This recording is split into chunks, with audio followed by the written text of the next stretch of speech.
Hello, good morning, everybody. Today I am going to discuss final few articles which are very, very important. One is cultural and educational rights. Name of the right is something different, but actual content is different. Cultural and educational rights. Now here educational rights is written.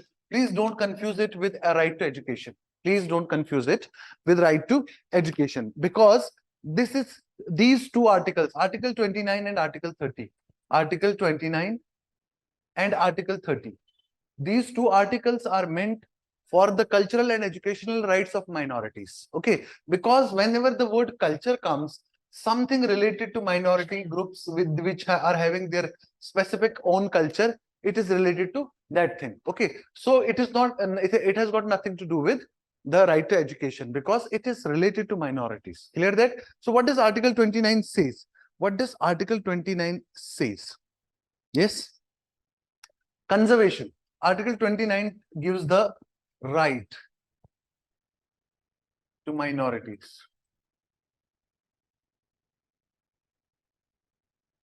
to conserve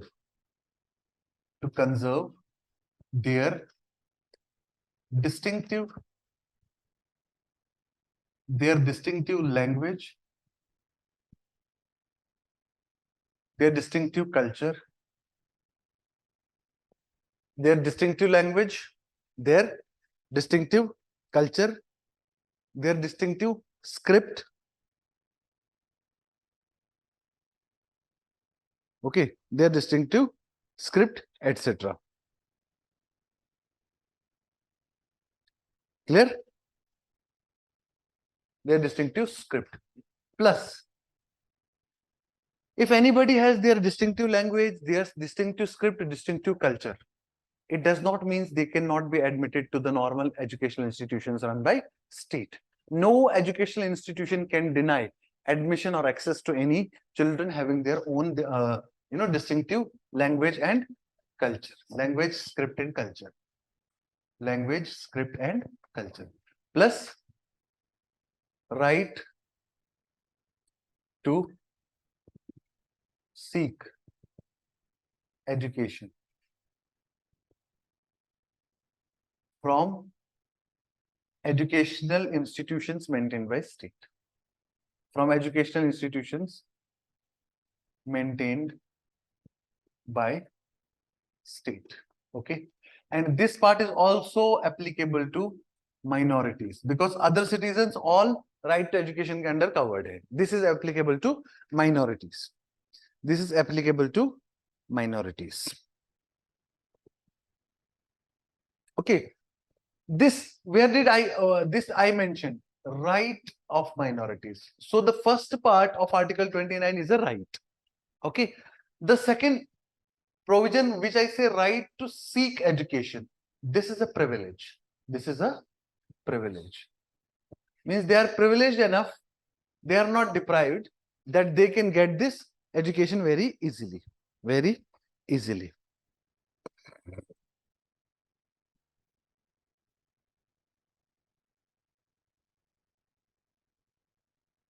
Okay. Now, there is an act called Representation of Peoples Act. Representation of People Act. When I say representation, whenever I come through the word representation, one thing that hits my mind first is basically something related to election, something related to democracy. You get the point? So it means Representation of Peoples Act is an act which is basically related to elections, representation, corrupt practices during elections, fair practices during elections, all are defined in this act. Clear that? Now, if a minister stands and says, our culture is in threat, we have to protect our culture, we can protest for it, we can go to any extent. Is he instigating a feeling of excitement among the masses? Is he going to create a law and order problem?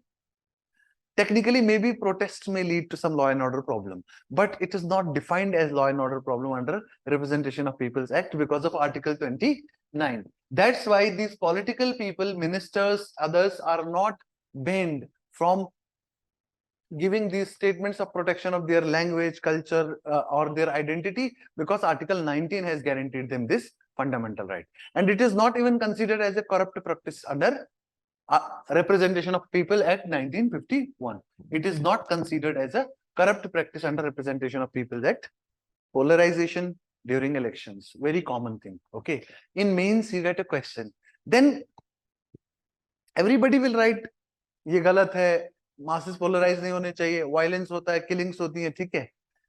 Intelligent people, good civil service aspirant will write, but as per Representations of People Act 1951, political speeches, political rallies, political protests for the protection and conservation of culture, language, religion, script are not part of corrupt practices, as they are guaranteed by Article 29 of the Constitution. Now the examiner will know कि आपने Representation of People Act 1951 भी पढ़ा है, आपने fundamental rights भी पढ़े हैं, आपको दोनों के लिंकेजेस भी पता है, ठीक है. उसे थोड़ी पता कोई आदमी रोज सुबह उठ के आता है, वो पढ़ाता है बहुत अच्छा. एग्जामिनर को ये चीज नहीं पता. एग्जामिनर को यही लगता है कि आप खुद से पढ़ रहे हो और बहुत इंटेलिजेंट हो, ठीक है. वैसे ही आप इंटेलिजेंट हो. I am not questioning intelligence of anybody, क्योंकि सुन के याद रखना और उसे नोट्स में उतारना ही इंटेलिजेंस होता है. गेट द पॉइंट, ठीक है. तो मेंस पॉइंट ऑफ व्यू से इसे इस तरह से लिंकेज करा बनाना जरूर है. प्रीलिम्स के लिए इतना इंपॉर्टेंट ये पॉइंट, ये चीज नहीं है जो मैंने अभी लिखवाई, बट आपको आइडिया होना चाहिए. आप किसी से बात करो, कम से कम लगे तो आप पॉलिटी पढ़े हो.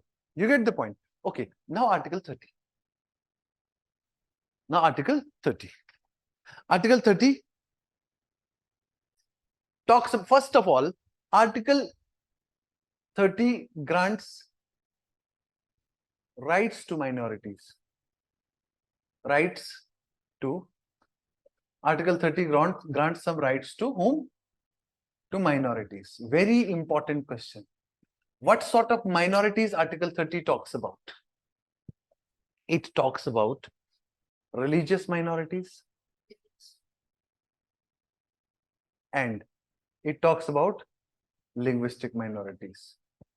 It does not talks about any caste, any culture, socially, educationally backward. No, it talks about only religious minorities and linguistic minorities. Okay, what does it provides? Which rights? In rights you can write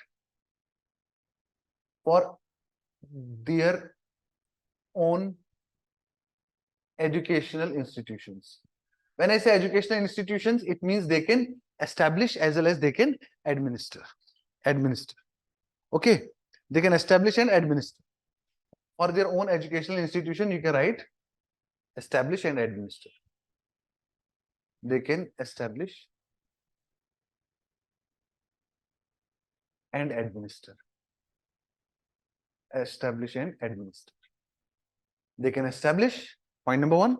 Point number two, they can administer. Okay. Clear? You get the point? Now, compensation amount, which is fixed by a state. For what? For the compulsory acquisition of a property of minority educational an institution shall not restrict or abrogate the right guaranteed to them. देखो क्या है इसका, क्या मतलब है? This is a property of, suppose, Arya Samaj Trust.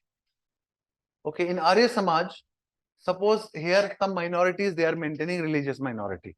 Clear that? Whenever state wants to acquire this property, state can.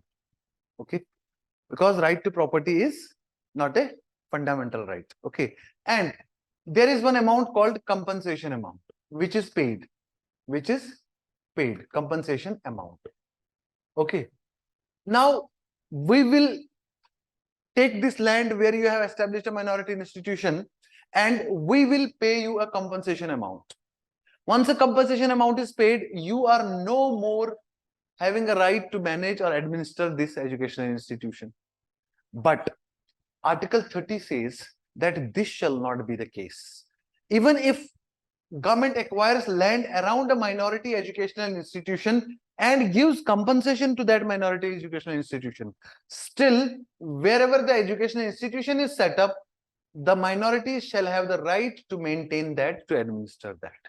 State ने बोल दिया ये लैंड अब हमारी हो गई, ये इंस्टीट्यूशन हम एडमिनिस्टर करेंगे, हम मेंटेन करेंगे. No.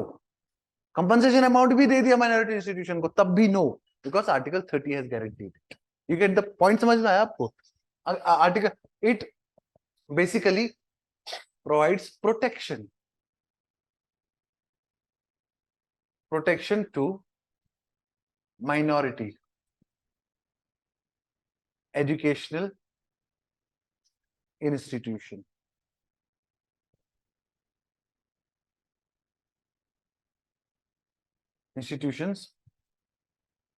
even in case of acquisition and payment of compensation. Acquisition and payment of compensation by state. Payment of compensation by state. Even if state has paid compensation for it, still you cannot go for what? Still you cannot do what? Still you cannot administer. State cannot administer. The administration will still be with the minority group. Okay. Then also, whenever state is giving aid to any educational institution, it shall not discriminate that this is a normal institution, we will give aid. This is a minority institution, we will not give aid. Okay. So, no discrimination. Article 30 also provides no discrimination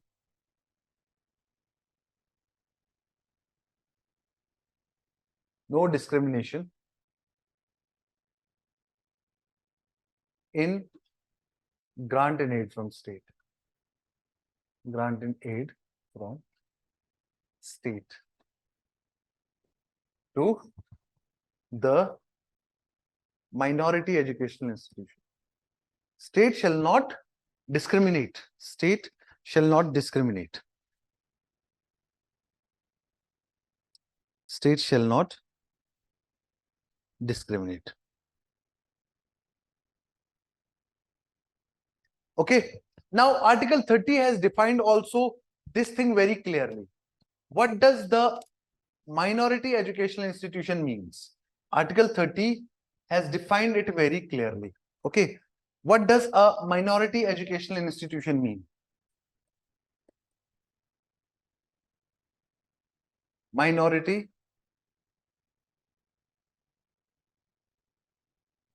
educational institution. As per Article 30, there are three types of minority educational institutions. As per Article 30, there are three types of minority educational institutions. What are those three types of minority educational institutions? Number one, they are institutions which are recognized by state and aided by state. Institutions which are recognized and aided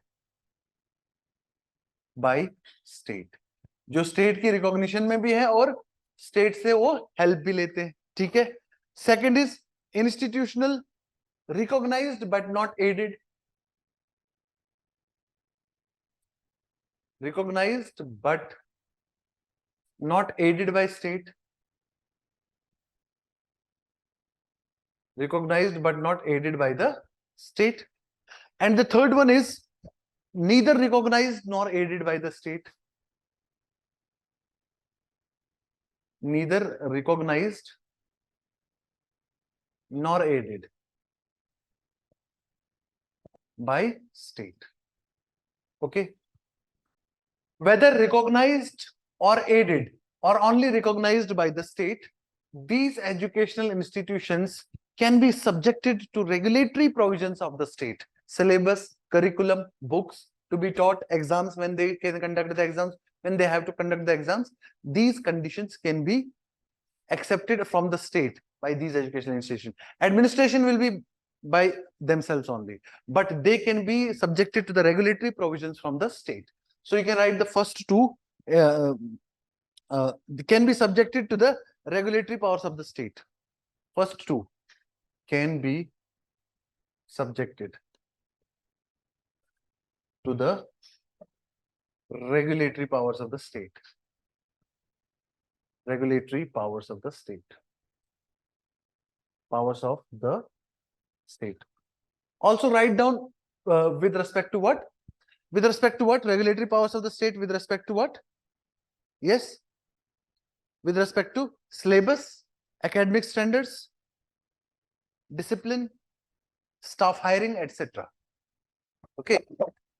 Syllabus, academic standard, discipline, staff hiring, etc.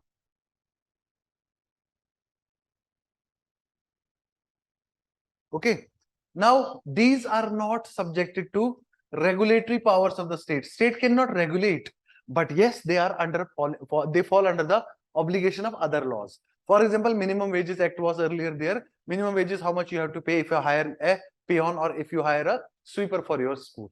Clear? So labor laws, yes, they are subjected to. So you can write here, the third type, it is basically subjected to what? Subjected to operation of general laws. Subjected to operation of general laws. Operation of general laws, not regulatory power. General laws are basically simply you have to abide by the laws. Regulatory power means state can give you directions on that also. State can give you directions on that. ये क्या हो रहा है? AC चल रहा है क्या? तो ये फ्लिकरिंग क्यों हो रही है लाइट में? Okay. So now what did I just say? What are those laws? Like laws of contract, on contract basis if you hire a staff member, then labor laws, okay, laws of contract, labor laws, industrial laws, tax laws, etc. Industrial law, tax law, etc. You are subjected to these general laws. You are subjected to these general laws. Now there is one judgment related to this, establishment and administration of minority educational institutions के related. There is one judgment which you just must remember. कभी पूछा जाए, ठीक है? There is one judgment you can write also, that is called as Malankara Syrian Catholic College case. Malankara Syrian Catholic College case. College case of 2007. In this case, Supreme Court has given, guidelines for establishing a institution under Article 30. For establishment and administration of institutions under Article 30, Supreme Court has given guidelines in this case. Supreme Court has given guidelines in this case. Guidelines regarding what shall be the governing body. What are those guidelines? Number one, what shall be the governing body? Okay. Eligibility of admissions, you can determine eligibility for admission to these schools. Okay. Then also hiring of staff, etc. So many, these are there. Huh? Also regarding use of the property and assets, use of its property and assets, etc. These are all mentioned in Article 30. Article 30. Okay. This is the first thing which was given in this case. Okay. Second thing which Supreme Court talked about is no reverse discrimination. No reverse discrimination. What do you mean by reverse discrimination? Very, very important. These are the terms which you have to use in your news, which come from newspapers. You have to use in your answers. What is this reverse discrimination? In this case, Supreme Court also talked about reverse discrimination. Means ideally what is believed that majority always discriminates with the minority. But Article 30 empowered minorities so much, but it should not be considered as reverse discrimination with the majority, because it does not put minority in a specially advantaged position. other laws are equally applicable to majority as well as minority. It is just only for educational institutions purpose. So no reverse discrimination. Means minorities are not put on an advantageous position with respect to majority. Clear? This is called no reverse discrimination. Moreover, it also says that Article 30 is still not absolute. In this judgment, it has also said it is not absolute. If in the larger public interest, there are certain terms and conditions which must be there, they must be there. Clear?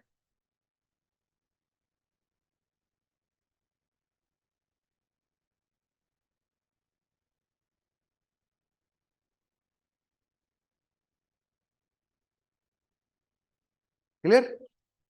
Moreover, when state has given aid, state can also give you guidelines कि वो aid कहाँ पे use करना है. No freedom in using the state aid. Mean उसको consider नहीं करना चाहिए कि ये वायलेशन है आर्टिकल 30 की. ठीक है, that should not be considered that you are not given freedom to administer. Administration is your own domain, so you can administer in whatever way you want. Clear that? But state can give you directions when state has given you a grant in aid. Okay, so also fourth part of this judgment is directions from Supreme Court. No, sorry, directions from state regarding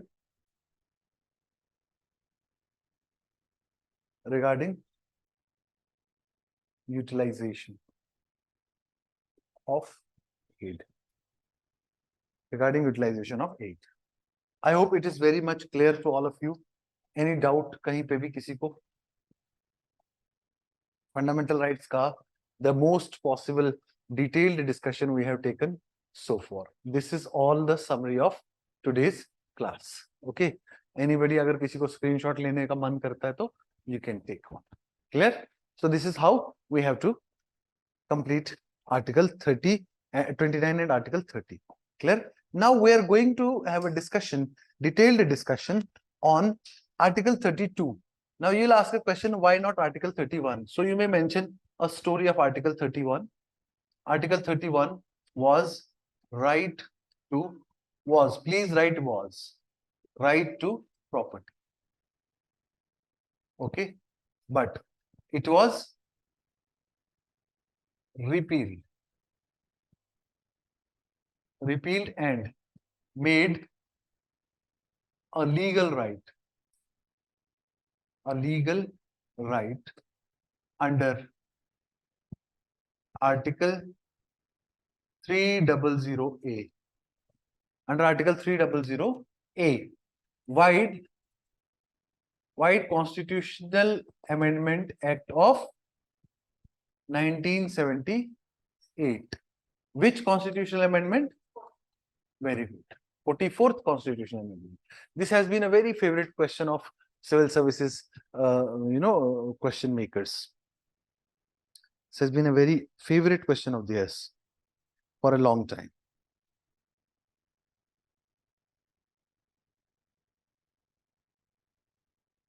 Clear? Any doubt? Okay. Now, Article 32, very, very important. Very, very important. Trust me, it is very, important in a sense that it has been a favorite article of so many, examiners. Okay. So here I start with Article 32. Article 32 is called as right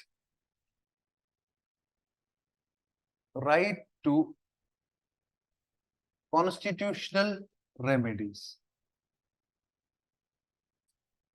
Right to constitutional remedies. Okay? Right to constitutional remedies. What do you mean by remedy? Adil, दूसरा आदिल कहाँ पे है? और जो आपके साथ आता है दूसरा वो कहाँ पे है? आप नोन हो एक दूसरे के या यहीं पे मुलाकात हुई है? आप लेट क्यों हुए थे? कहाँ से आ रहे हो? अम्फला से. ठीक है. बेसिकली कहाँ से हो? कौन सी जगह? अच्छा, आदिल एक चीज याद रखना, इस जगह में ना एक सुकून है, ठीक है। यहाँ पे बच्चों के दिल और दिमाग में एक सेटिस्फेक्शन है कि वो बहुत ही अच्छी जगह पे हैं, वो बहुत ही अच्छा पढ़ रहे हैं, ठीक है। भीड़ नहीं है, स्ट्रेस नहीं है, हर टाइम अवेलेबल है डिस्कशन को कोई ना कोई, है ना। तो फायदा उठाना है इस जगह का, क्योंकि कहीं ऐसा ना हो आप 6 महीने 8 महीने बाद I can sense from your approach that you are very sincere candidate. और हमको पता है हम किन गाँवों से आते हैं, मैं उधर से भी जहाँ से आप रहते हो ना, मैं वहां से बहुत पीछे रहता हूँ।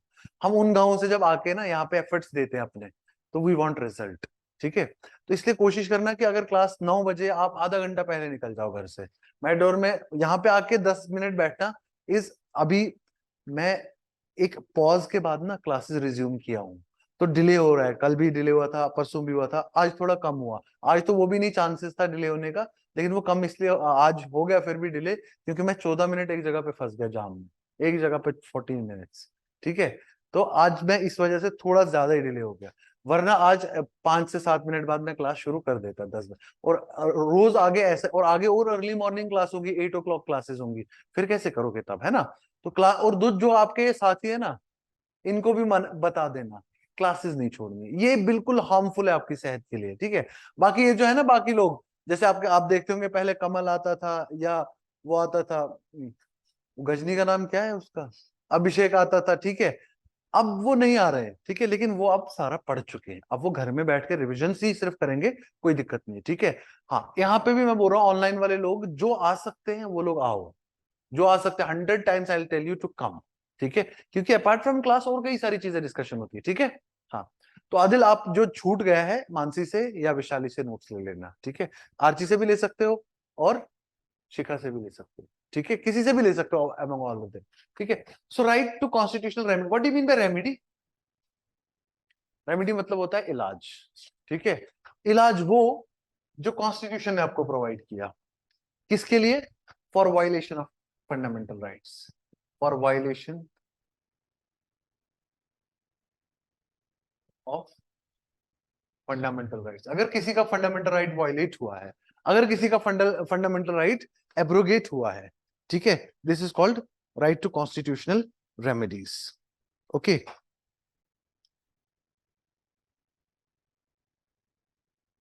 अब सुनना गौर से, डॉक्टर बी आर अम्बेडकर साहब का स्टेटमेंट आपको बताएगा कि ये कितना खतरनाक आर्टिकल हो सकता है, ठीक है। डॉक्टर बी आर अम्बेडकर साहब ने कहा कि अगर हमने आर्टिकल 32 नहीं रखा इसके अंदर, कॉन्स्टिट्यूशन के अंदर, had there been no article 32, there would have been no use of the constitution, whole constitution would have been a null. Null means zero, clear that? So he says, Dr. B R Ambedkar, I hope you all know Dr. B R Ambedkar, chief architect, member of the drafting committee of Indian Constitution, who prepared the final draft for 164 days, consulted different committees, and then prepared the final draft of the Constitution. Clear that? Dr. B R Ambedkar says that this Article 32 is heart of the Constitution. Heart of the Constitution. कहते हैं अगर दिल रुक जाए तो आत्मा body से depart हो जाती है, पर आत्मा जिंदा रहती है, ठीक है। बी आर अम्बेडकर ने कहा यही आत्मा भी है। आप मत समझो दिल रुक जाए तो आत्मा जिंदा रहेगी, नहीं, आत्मा भी यही है, ठीक है। It is very heart of the constitution and the very soul of it, and the very soul of it. Please remember this statement. And also, he said, without this constitution would have been a nullity. Nullity means a big zero. Without this constitution must have been a nullity. Clear that? क्यों इतनी बड़ी बात कही उन्होंने? क्योंकि उन्होंने ये कहा कि फंडामेंटल राइट्स तो दे दिए, लेकिन अगर कोई उनको एब्रोगेट करता है, आपके पास कोई प्रोटेक्शन है? अगर प्रोटेक्शन नहीं है तो फिर वो फंडामेंटल राइट हो या ना हो, कोई भी मुंह उठा के right to freedom of movement exercise करते हुए, freedom of movement of hand and touch on your slap, touch on your face slap, ठीक है। अब कुछ कर नहीं सकते आप, क्योंकि आपके पास कोई रेमेडी तो है ही नहीं। लेकिन article 32 has provided you with that remedy that is called right to constitutional remedies. Basically, Article 32 has empowered has empowered citizen to approach directly to Supreme Court. Okay, and Supreme Court can issue writs. Supreme Court can issue writs for the, क्या नाम है आपका? इरा, spelling बता. इराफत है ना? हाँ नहीं, खत्म हो गई इराफत. दूल्हा निकलने वाला है. बड़ी लेट आए आप. कहाँ से आते हो? क्यों आज गाड़ियां क्यों कम चल रही है क्या? उसका भी यही इशू है. कुछ है मतलब देयर इज लेस भीड़ ऑन द. ठीक है इराफत, जो छूट गया किसी से भी ले लेना कॉपी में, ठीक है, याद भी कर लेना, ठीक है. और बाकी अगर समझ में ना आए तो किसी से भी हेल्प ले लेना, ठीक है. फंडामेंटल राइट है ये आपका. कोई हेल्प नहीं करेगा मुझे बताना, उसको मैं ही रेट इशू करेगा, ठीक है. हाँ, so article 32 empowers the state, empowers the Supreme Court to issue writs in case of violation of the fundamental rights of the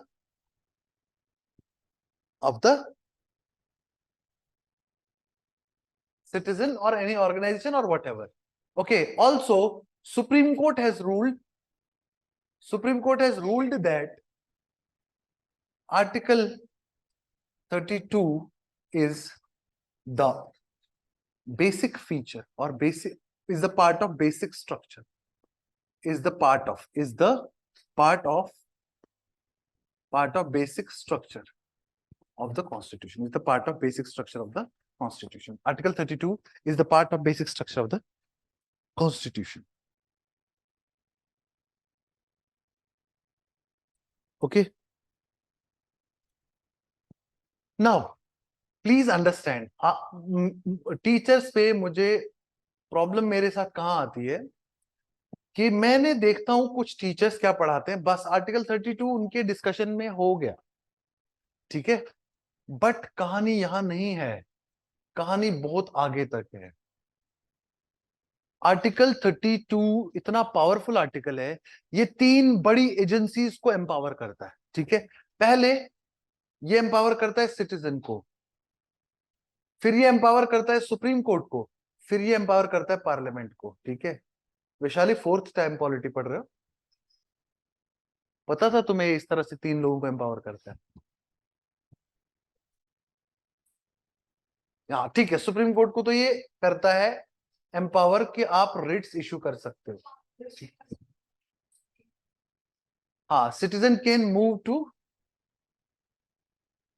supreme court directly for enforcement of fundamental rights. और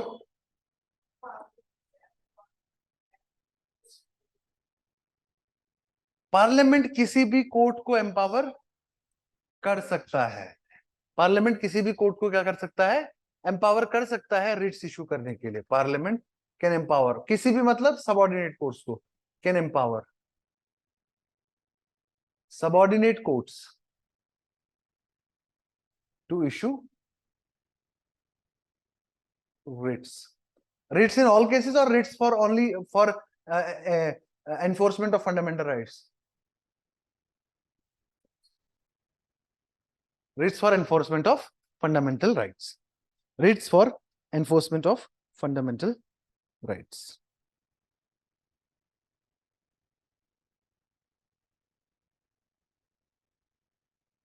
Okay. अब ये subordinate court जब मैंने लिख दिया any other courts, तो इसमें क्या हाई कोर्ट भी आएगा? Not high court, because this symbol is called because high courts are already covered under article 226. UPSC छोटे से स्टेटमेंट पे प्ले करती है. As per article 32, parliament is empowered to authorize supreme high courts to issue writs for what? For enforcement of fundamental rights. True or false? False.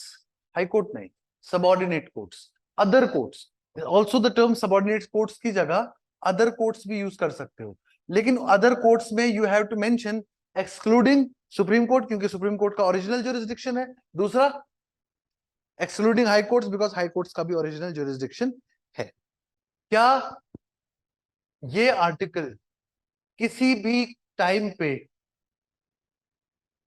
Can this article be kept under suspension, suspended हो सकता है? क्या ये वाला fundamental right suspend हो सकता है?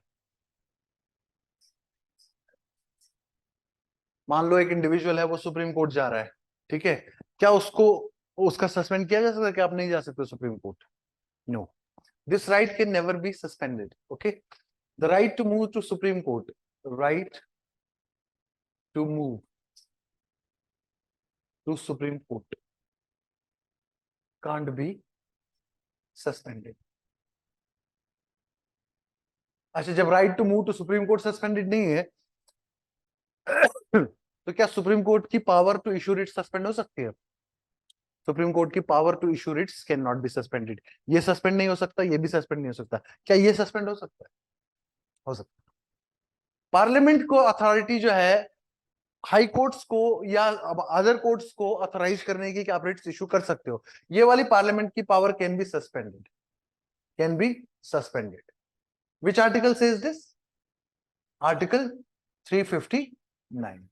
Okay, कैसे ये आर्टिकल 359 ऐसी बात कर सकता है? Because article 356 deals with what? 352 deals with Article 352 state emergency, 356 national emergency, Article 360 financial emergency. Article 356 के बाद जो articles है 357, 358 and 359, they talk about terms and conditions during national emergency. One such term and condition during national emergency is that Parliament's this power is suspended during emergency. This power is suspended during emergency. Okay. अच्छा, एक चीज और याद रखना, article कितना powerful article है, ठीक है, बट ये काम ही सिर्फ तब करता है जब इसका बटन दबता है। ठीक है, बटन क्या है? वायलेशन ऑफ फंडामेंटल राइट्स, और कभी भी ये काम नहीं कर सकता। Point number 1। Point number 2, it is because of this article Supreme Court has been made the guarantor and protector of fundamental rights. Because of Article 32, because of Article 32, Supreme Court has been made defender, guarantor and protector. Defender, guarantor and protector of fundamental rights. Of fundamental rights. आज इन्होंने चाय नहीं दी क्या? इराफत एक बार बोलो तो अजय को चाय ले आए।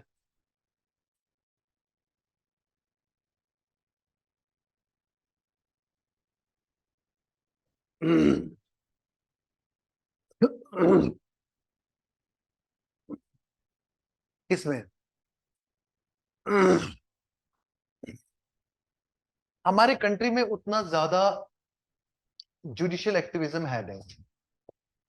सुप्रीम कोर्ट के पास पावर है, सो मोटो सुप्रीम कोर्ट किसी भी चीज में जा सकता है, किसी भी चीज, लेकिन जाता नहीं है, क्योंकि जो काम आए हुए हैं वो नहीं किए जा रहे, खुद से कहाँ किए जा रहे। मतलब आपको मैं कह रहा हूँ कि इकोनॉमी और पॉलिटी और हिस्ट्री पढ़ना, आप खुद से डिसाइड कर लोगे सर ने तो ये 3 बोले, अब मैं ज्योग्राफी भी पढ़ूंगी, वही 3 नहीं पढ़ पाओगे, सो मोटो ज्योग्राफी कहाँ पढ़ पाओगे, है ना? ये सुप्रीम कोर्ट की कहानी भी है, ठीक है।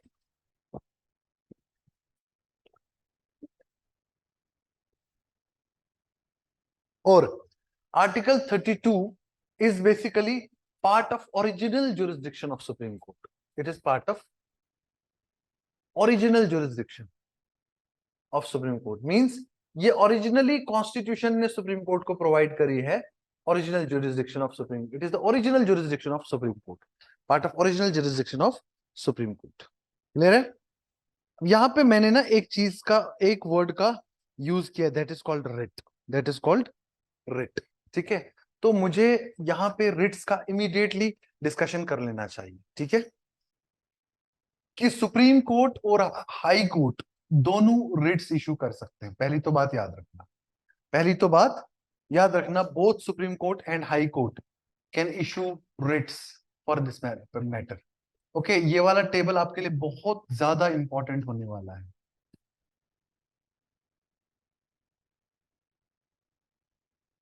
This is going to be a very, very important thing for you. Please focus. Stay focused. It is going to help you a lot. Okay. So I'm going to discuss writs. Clear? First of all, I must tell you that Supreme Court can issue writs under Article 32 only for the suppression of if anybody's fundamental rights are violated. If anybody's fundamental rights are confiscated, then Supreme Court can issue writs under Article 32 for enforcement of fundamental rights. You get the point? But if whenever there is basically violation of fundamental rights or any other right, individual can get writs issued from High Court also. So High Court has the writ jurisdiction. High Court has the jurisdiction to issue writs in case of violation of fundamental rights as well as non-fundamental rights. So can I make a statement that writ jurisdiction of High Court is wider than the writ jurisdiction of Supreme Court? Yes or no?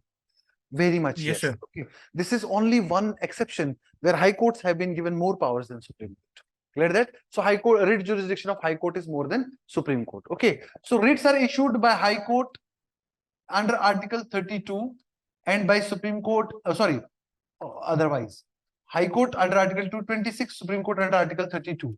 Okay. It is for enforcement of fundamental rights only. Please write the word only. It is for enforcement of NFRs, non-fundamental rights and fundamental rights. Okay. So writ jurisdiction of High Court is wider and vaster than writ jurisdiction of Supreme Court. Okay. So what are the types of writs which can be issued? What are the types of writs that can be issued?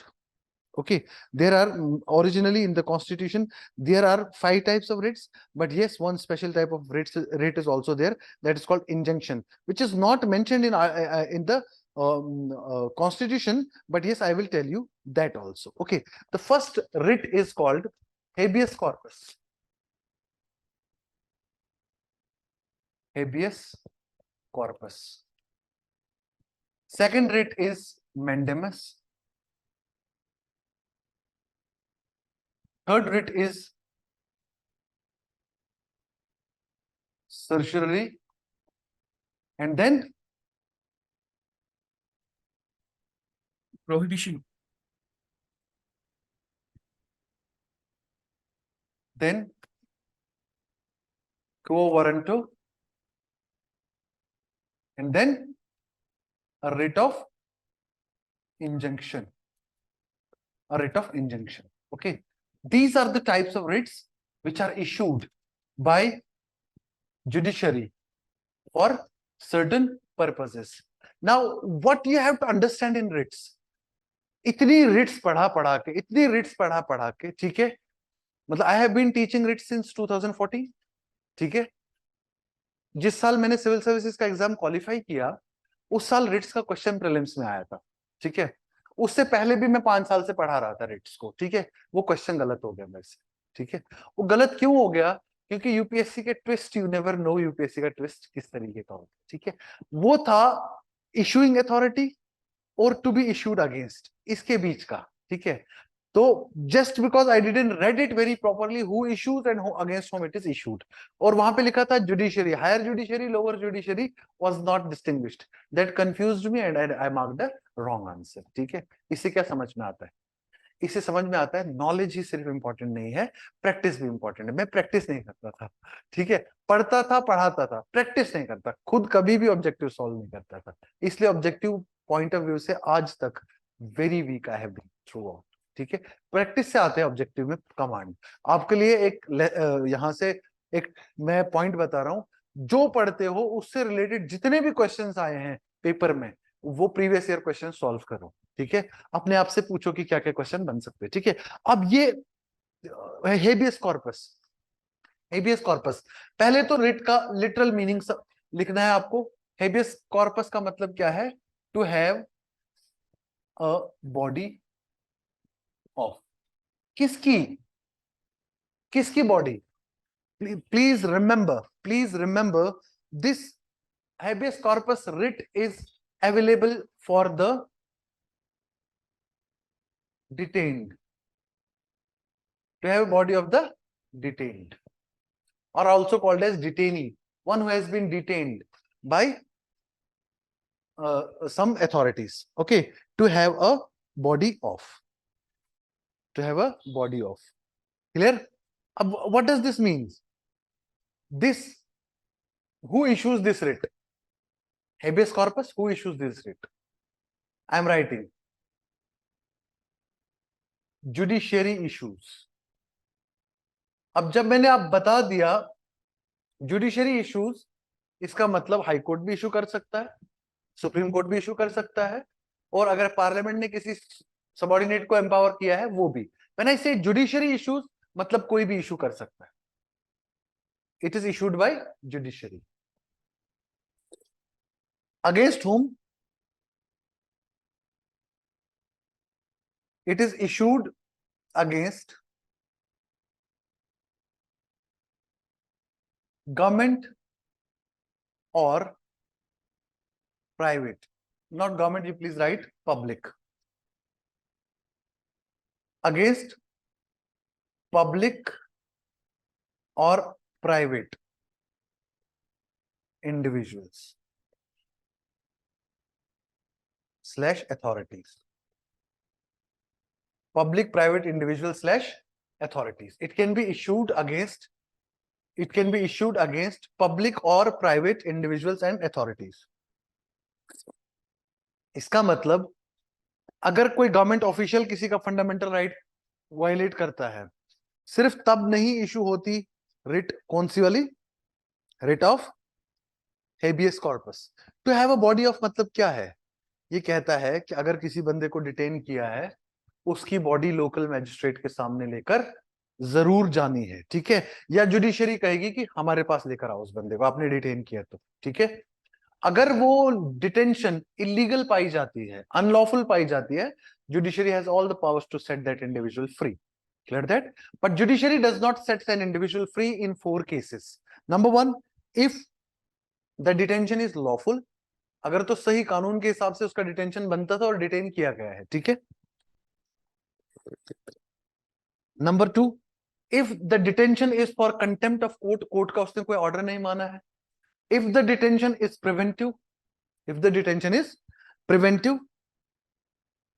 okay, these are the things where writ of habeas corpus cannot be issued. Writ means, पहले तो writ का मैंने आपको मतलब बताना भूल गया. writ का मतलब होता है a judicial order. Judicial order. तो ऑर्डर क्या करता है इसमें कोर्ट, कि आप प्लीज जो आपने डिटेन किया है इंडिविजुअल को, उसको क्या करो, उसको फ्री छोड़ दो. ठीक है? लेकिन can not be issued in case of a lawful detention. Okay. Number 2, contempt of court. Number 3, preventive detention. Okay.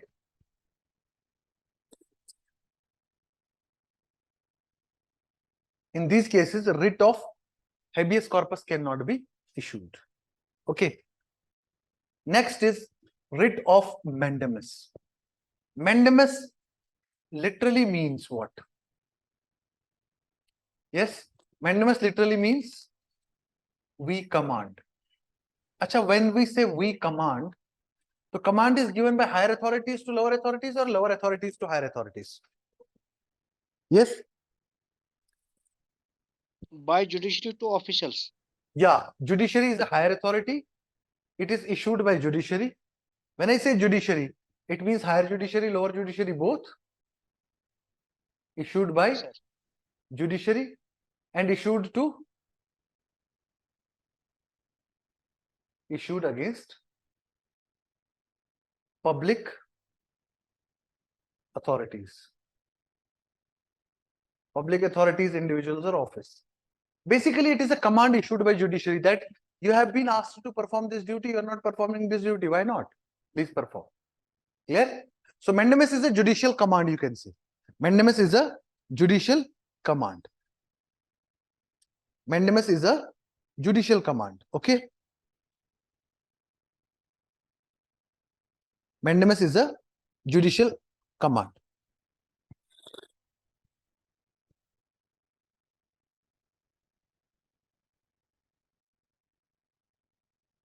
Now, when I say it is issued by public authority against public authorities, please tell me, what do you mean by public authorities? It can be any office, it can be any corporation, it can be even subordinate court, it can be even so public authorities. कभी कभी सवाल क्या आता है? Writ of mandamus can be issued against any public authority. Which of the following comes under public authority? ठीक है, कौन कौन आता है public authority के अंदर? Offices, officials, corporations, inferior courts, tribunals, etc.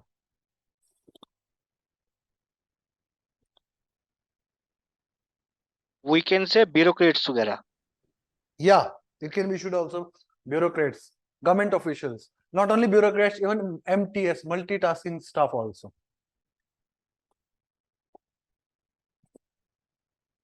Okay. Now, my question to you is, does President of India or Governor fall under the category of public authorities? Yes or no? President of India don't fall under. है तो वैसे वो public authorities ना, लेकिन for Article 32 they don't fall under part. पता था तुम्हें विशाली? क्यों नहीं पता? ठीक है, प्रेसिडेंट और गवर्नर पब्लिक अथॉरिटीज इस केस में नहीं होते. ठीक है, ओके.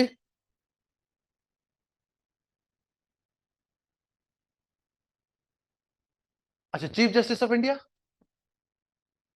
या chief justice of high court, but only when they are acting in their judicial capacity. Out of that तो ठीक है, chief justice of high court and chief justice of India. Clear? Fine. अच्छा, एक चीज ध्यान रखना, suppose PHE का काम पहले था वाटर पाइप्स लगाना. कॉन्ट्रैक्ट हुआ पीएचई डिपार्टमेंट और पीडब्ल्यूडी के बीच में कि अब हम वाटर पाइप्स लगाएंगे. पब्लिक वर्क्स डिपार्टमेंट ने कहा वाटर पाइप्स हम लगाएंगे. ठीक है, कॉन्ट्रैक्ट हुआ. क्या अब वाटर पाइप्स लग नहीं रही है, हाई कोर्ट किसके खिलाफ मैंडेटस इशू करेगा? पीएचई के खिलाफ या पीडब्ल्यूडी के खिलाफ? पीएचई के खिलाफ नहीं हो सकता. Reason being they have through a contract implementation through a contract they have outsourced this. ठीक है, इसके खिलाफ भी अमेंडमेंट इशू नहीं हो सकता. ठीक है, डिपार्टमेंट ने बोल दिया कि आज से फलाने एरिया के लोग बड़े नोटोरियस हैं, 3 दिन पानी बंद करो वहां पे, डिसिप्लिनरी एक्शन अगेंस्ट पीपल. ठीक है, क्या पीएचई को, अब पीएचई डिपार्टमेंट को हाई कोर्ट बोल सकता है तुम्हारा काम है पानी देना, पानी दो? No, it is a departmental instruction. Law तो है नहीं, लॉ पे मैंडेमस इशू हो सकता है. ये तो डिपार्टमेंटल इंस्ट्रक्शंस है ना. For enforcement of departmental instructions mandamus can not be issued. देखो, most detailed thing I am telling you. Sir उनका फंडामेंटल राइट वायलेट नहीं होगा?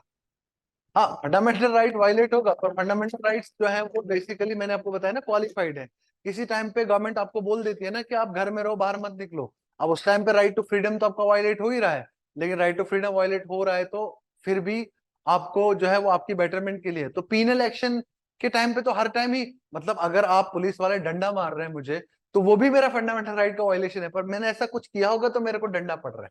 तो फंडामेंटल राइट्स क्वालिफाइड है, मतलब एब्सोल्यूट नहीं है. ठीक है, fundamental right qualified. Penal action के लिए कुछ भी कर लो आप, मतलब डिपार्टमेंट ने इंस्ट्रक्ट किया कि कल को जो भी भाई लेट आएगा ऑफिस में उसकी सैलरी महीने की बंद कर दो. ठीक है, अब वो बोलेगा मेरा फंडामेंटल राइट वायलेट हो रहा है, ऐसा नहीं होता. वो पीनल एक्शन है, डिपार्टमेंटल इंस्ट्रक्शन है. उस केस में high court, supreme court habeas corpus का रेट इशू नहीं कर सकता.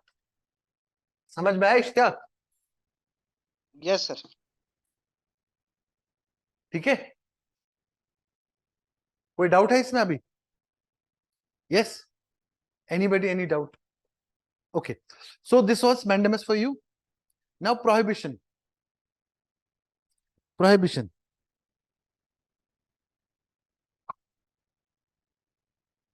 Okay.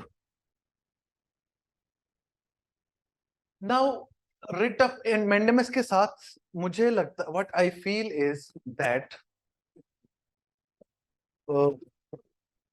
I must teach you prohibition first. क्योंकि mandamus का मतलब होता है ये काम करो, prohibition का मतलब होता है ये काम मत करो. ठीक है? Remember mandamus or prohibition. Mandamus is positive, prohibition is negative. Prohibition. Writ of prohibition. Please follow carefully. Please, what I'm saying, please follow carefully. Clear? Writ of prohibition is obviously issued by judiciary. Please write, issued by higher judiciary. Higher judiciary. Higher judiciary में सिर्फ supreme court नहीं आता. Higher judiciary मतलब अगर subordinate court के against issue की कर रहा है तो हाई कोर्ट कर रहा है, अगर हाई कोर्ट के अगेंस्ट कर रहा है तो सुप्रीम कोर्ट कर रहा है. हायर लेवल की जुडिशरी इशू करती है. ठीक है? किस लिए? To forbid. To forbid. Literally इसका मीनिंग क्या होता है? प्रोहिबिशन का लिटरल मीनिंग क्या होता है? To forbid. किसी चीज पे रोक लगाना. I am asking you not to proceed on this matter. To forbid. To forbid. Okay. It is issued by higher judiciary, issued against judicial or quasi judicial. What is quasi judicial? ये जो tribunals वगैरह होते हैं actually judiciary के part नहीं होते, लेकिन judiciary जैसा काम कर रहे होते हैं. It is issued against judicial और quasi judicial bodies. Issued against judicial or quasi-judicial bodies. I hope it is clear. Issued against judicial or quasi-judicial bodies. Issued for what? To prohibit them, not to exceed their jurisdiction, not to abrogate jurisdiction of other authorities. Clear? To prevent excess of jurisdiction. आप exceed कर रहे हो अपनी jurisdiction. अपनी jurisdiction से बाहर जा रहे हो. Don't do this. Excess of jurisdiction or USURPTION. Usurpation. किसी की आप jurisdiction को usurp कर रहे हो, हड़प कर रहे हो. ठीक है? To prevent usurpation of jurisdiction. Usurpation of jurisdiction. दूसरी अथॉरिटी की jurisdiction को आप क्या कर रहे हो? यूसर्प कर रहे हो. Okay, please remember, it is not available. This remedy is not available against public authorities like administrative authorities, legislative authorities, private individuals. Okay, उनके खिलाफ writ of prohibition issue नहीं हो सकता. Issued by higher judiciary, issued against lower judiciary. Clear? And quasi-judicial bodies also. Clear? Now next is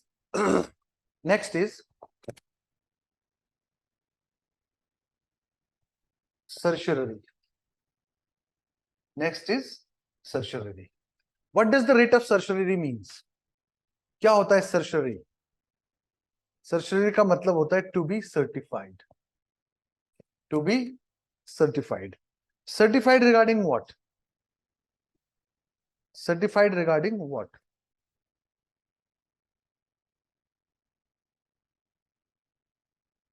Certified regarding what? That proper procedure has been followed in a particular case. Okay, so literally meaning, certiorari का literal meaning क्या है? To be certified. Literally certiorari means to be certified. To be certified about what? When Supreme Court wants to get certified that in a particular case proper procedure has been followed, no violation of the procedure has been done in the case. Okay, so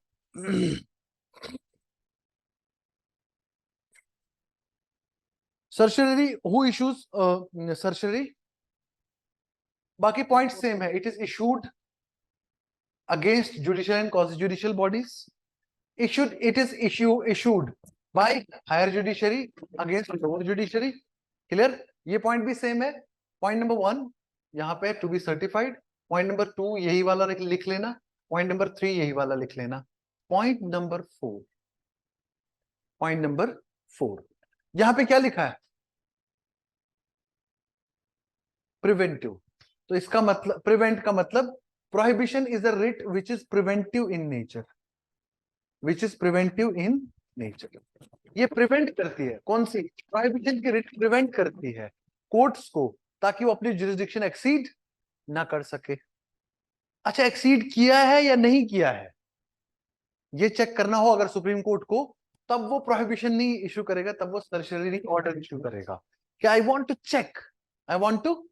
check if the jurisdiction is exceeded or if you have usurped the jurisdiction of some other authority. Please tell me proper procedure has been followed or not. Higher judiciary will tell lower judiciary. It means if this is preventive, can I say this is curative in nature? Curative means which will give you treatment. अगर आपने jurisdiction exceed किया है, आपकी judgment को overrule कर देगी higher judiciary. ठीक है? So it is curative in nature.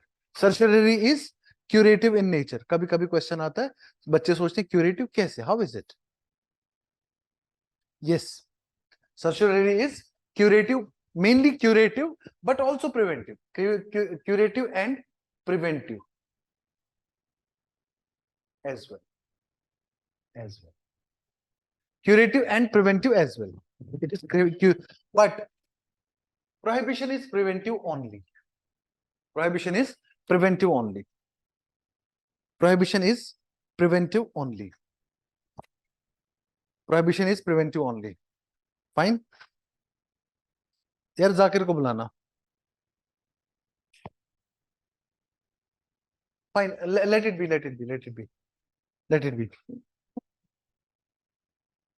मत बुलाओ. Let it be.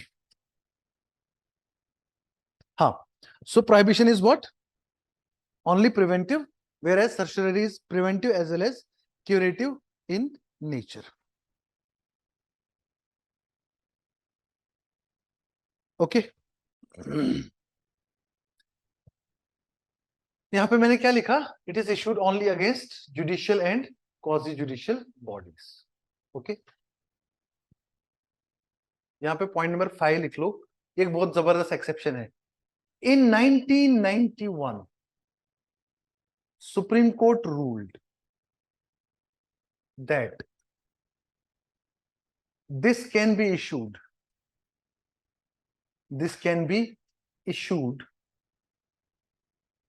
against administrative authorities also. Administrative authorities also, if fundamental rights are violated. कहानी समझ में आ गई? If fundamental right is violated. ठीक है? तो now किसके अगेंस्ट ये अवेलेबल नहीं रही? ये writ of prohibition not available against administrative bodies, legislative bodies, public authorities, private individuals.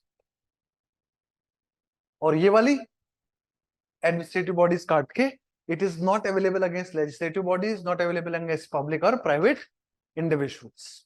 Clear? Rather public individuals भी मत लिखो, क्योंकि जब legislature अलग से mention कर रहे हो और administrative bodies वो public authorities में ही आते हैं. ठीक है? ये जो certiorari है सेम ऐसी ही एक रिट है quo warranto भी. ठीक है? quo warranto का literal meaning है, its literal meaning is, the literal meaning of the writ of quo warranto is under what warrant or authority. Under what warrant or authority? किस warrant और किस authority के तहत आपने कोई office hold कर रखा है? It asks a question. So it is issued by judiciary to public authorities. It is issued by judiciary issues against public authorities. That if you are holding a public office, how are you holding it? Under which terms and condition you are holding it? Under which authority you are holding it? Clear? This is the writ of quo warranto for you. This is the writ of quo warranto for you. Clear? Under which authority? Clear? Writ of quo warranto. Okay. So it basically questions the usurpation of office by a public official. Now, can it be issued against private individuals? No, it cannot be issued against a private office. Nobody can ask Ajay under which authority you are holding this office, because it is a private office. Okay. Nobody can ask ministers under which capacity you are holding. So it cannot be issued against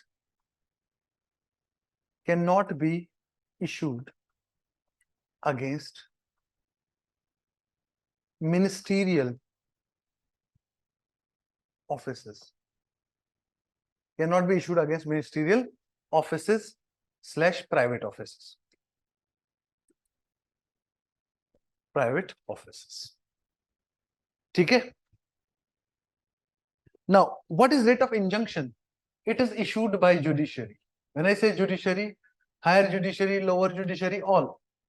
It is issued against private individuals. Private individuals. To do or not to do certain things. अगर judiciary ने बोल दिया आज के बाद सब क्या करेंगे, अपने कॉन्स्टिट्यूशन के रेस्पेक्ट करेंगे, किसी ने केस नहीं किया, बस जुडिशरी ने एक जजमेंट दे दिया, ठीक है। आपको याद है there was a order, there was basically a rule which was made by the parliament that every cinema will play national anthem before the start of movie. Okay, आज होता है play national anthem? नहीं होता. Supreme court ने writ of injunction use करके बोला कि ये जरूरी नहीं है. तो सुप्रीम कोर्ट ने प्राइवेट इंडिविजुअल्स को कहा refrain from doing this, you can or disobey this. Okay, कुछ लोगों को कुछ करने को कह दिया कि आज के बाद सभी अपने संविधान का ख्याल रखेंगे. ये तो नॉर्मल सी बात है, बट सुप्रीम कोर्ट ने ऑर्डर इशू किया. ठीक है, तो याद रखना ये एमलगमेशन है, ये जो रिट है ना इंजंक्शन का, ये एमलगमेशन है. किसका?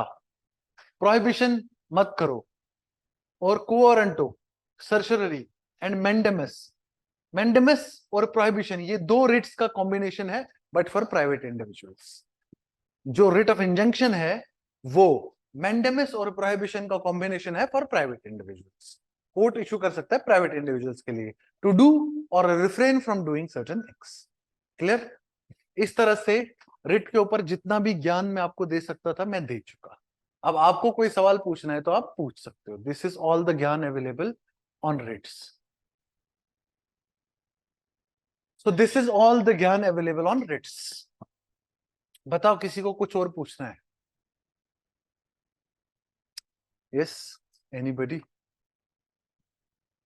इश्ताक, इलावल, जूही, आयशा, आदिल, किसी को भी कोई सवाल पूछना है? आदिल हुसैन, आदिल जरा माइक अनम्यूट करना. Yes sir. क्लास क्यों नहीं आए हो तुम? हाँ सर काम था कुछ इसलिए. क्या काम था? क्लास के अलावा कोई काम मत करो, ठीक है? ठीक है सर. चलो हो गया, बताओ.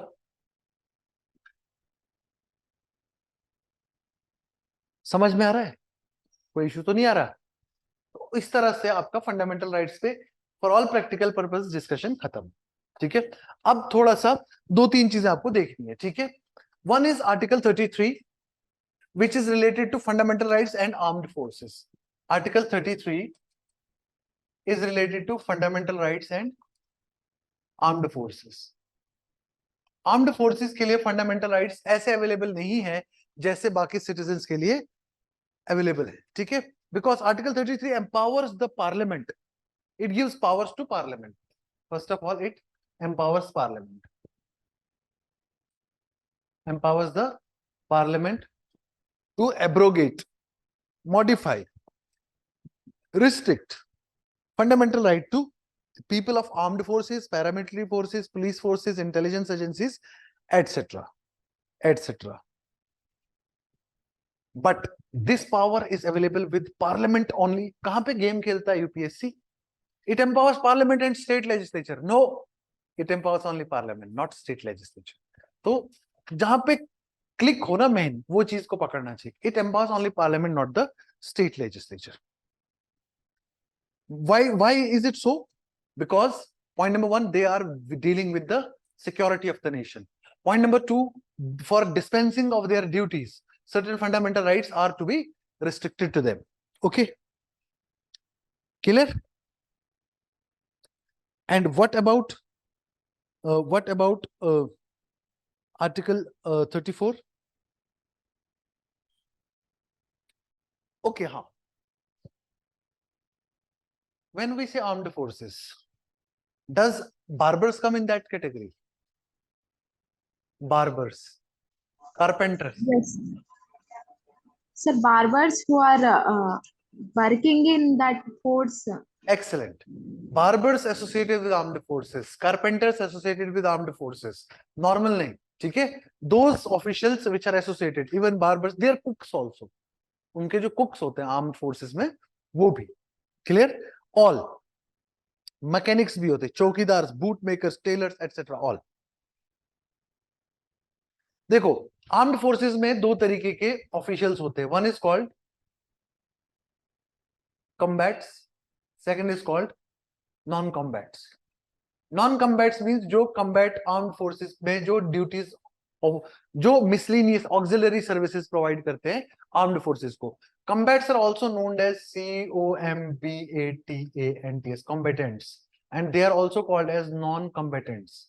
ठीक है? तो when I say armed forces, it means all combatants as well as non-combatants. ठीक है? Combatants and non-combatants.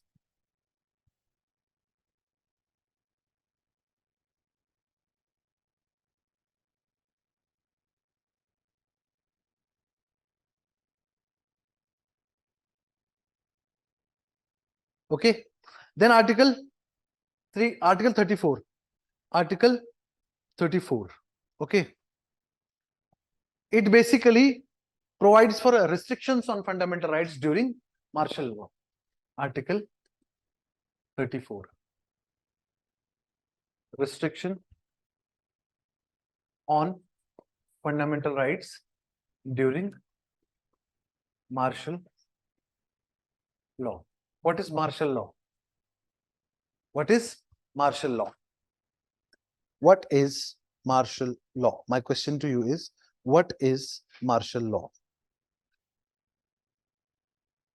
Martial law is simply when the country is taken over by, when the democratic setup is kept on hold and the whole country is taken over by the rule of army, armed forces. It is also called military rule. Okay, Bollywood में military raj. Okay, Mithun Chakraborty. ठीक है? हाँ, 1994 में बना था. ठीक है? हाँ, तो martial law. Okay, martial law means military rule. Okay, now one thing you must have heard, that president is called as chief of armed forces. सुना है आपने?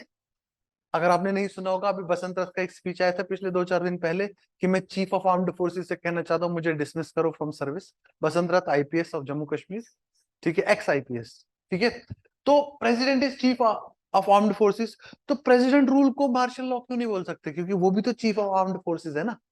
क्यों नहीं बोल सकते? और दोनों में फर्क क्या है? थोड़ा सा बेसिक पता होना चाहिए आपको. So please see the difference between president's rule and martial law. And martial law. What is the difference between president's rule and martial law? There are few differences which are very important. ठीक है? Whenever there is martial law, This is only to affect fundamental rights. Only to affect fundamental rights. Martial law में आपके कोई और rights नहीं छीने जा सकते, लीगल राइट्स नहीं वायलेट किए जा सकते, कोई भी राइट आपका वायलेट नहीं किया जा सकता, ठीक है. लेकिन during presidents rule, sorry not presidents rule, national emergency, extremely sorry, president's rule is state emergency, please remember that, during national emergency,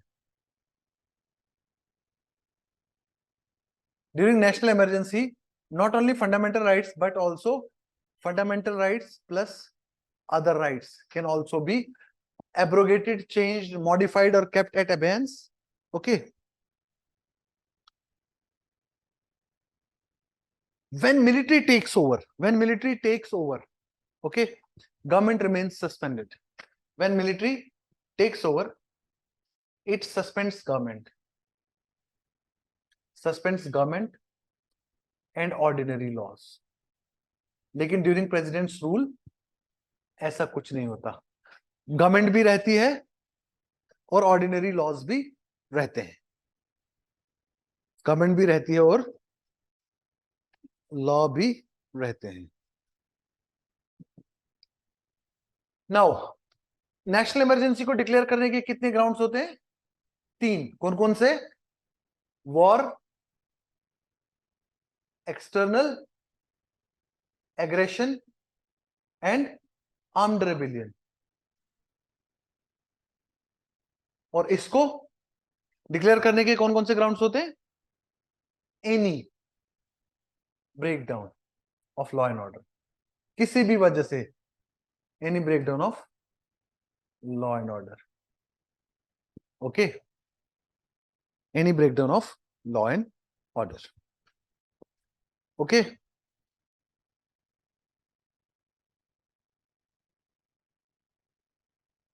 ये martial law can be imposed in specific areas of country, or national emergency whole or some part of the country, not specific area, whole or some part of the country. Okay, अब इसका कोई detailed provision है नहीं constitution में, इसका fully detailed provision है. Under which article national emergency can be declared? Article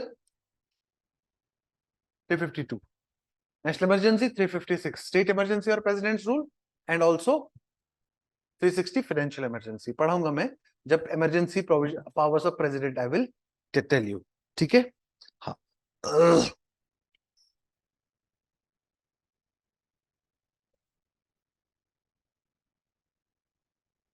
So this is all you must understand about martial law and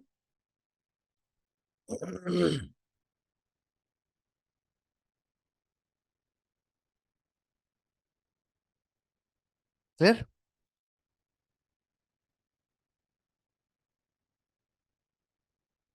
So martial law restricts the fundamental rights as per Article 34. Clear that? हाँ, लेकिन writ of habeas corpus is not directly suspended during martial law. Please remember this point. It was ruled by Supreme Court later on that habeas corpus writ is not directly suppressed by the martial law, unless it is specifically mentioned कि अब habeas corpus भी suspended है, अब habeas corpus भी suspended है.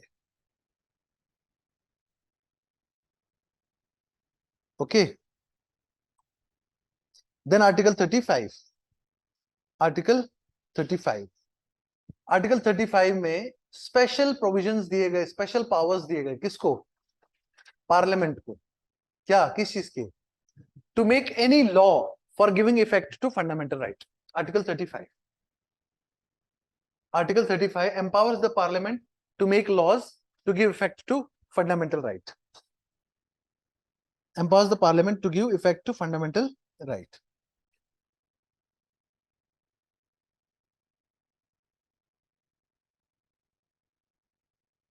Clear?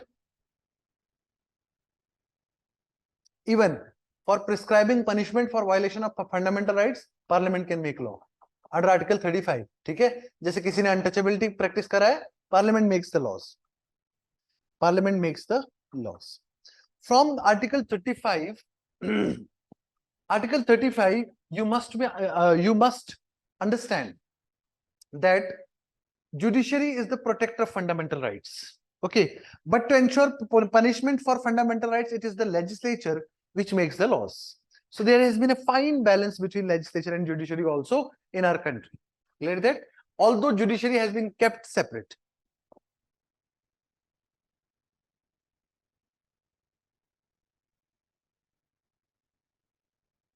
बस याद रखना सिर्फ state legislatures can never make law under Article 35. So, two articles finally, which I have to mention here is Article 19, Clause 1, Subclause F, freedom to acquire, dispose, or accumulate property. Clear? And Article 31, protection that your property is safe, it cannot be taken away from you. Both were repealed and made a legal right under Article 300A. Under Article 300A. By which amendment? 44th Constitutional Amendment Act 1976. 44th Constitutional Amendment Act. 78, sir. 1978, sir. Thank you for correcting me. 42nd and 96, 76 में, हाँ? मैं पिछले 90 minute से सही पढ़ा रहा हूं, किसी ने नहीं बोला. एक बार गलती होगी, सभी बोल पड़े.